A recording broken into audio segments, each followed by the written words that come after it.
انا عارفه ان شعر بنتي بقى مفاجاه ما شاء الله لكل اللي ما شافهاش من فتره، وفي ناس عرفت هو شعرها طول من ايه، بس انا طالعه اقول لكم انتوا بقى عشان اقول لكم بصراحه بما يرضي الله.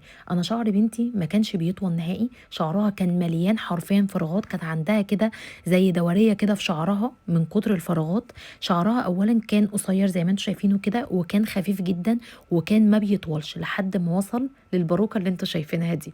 في ناس كتيره مفكره ان بنتي على فكره لابسه باروكه، بس والله ده شعرها بسم الله ما شاء الله. جالي كريم من فتره، الكريم ده عملت عنه ريفيو وكنت بستخدمه عادي بالنسبه لي كده كتسريح للهيشان وللتقصيف، مش اكتر من كده، لان حلو قوي قوي للهيشان، بيفضل لحد تاني يوم معاكي الشعر مش هايش خالص. بس انا ما كنتش بستخدم حاجه الا هو، ولقيت شعرها ما شاء الله بطريقه ملحوظه بيطول، وانا كمان على فكره.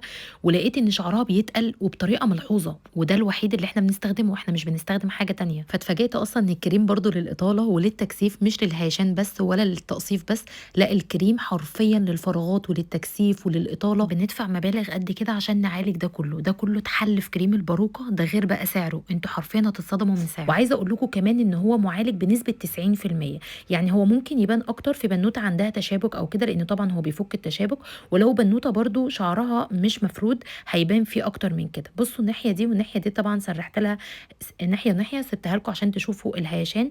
وبصوا بقى بعد ما سرحت لها شعرها كله، حرفيا احسن كريم واحسن حاجه انا استخدمتها. وعايزه اقول لكم ان انا بستخدمه لها كل يوم وهي رايحه المدرسه، بترجع لي بنفس الفرد ده لحد تاني يوم، بيفضل شعرها زي ما هو كده. بس انا بقيت بستخدمه يوم ويوم، لان زي ما قلت لكم هو بيفضل معايا لحد تاني يوم.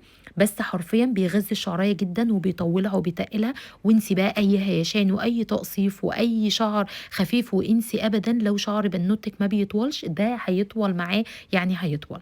لو انتوا عاوزين لينك الباروكه اكتبوا لي تحت في الكومنتات وهنزله لكم.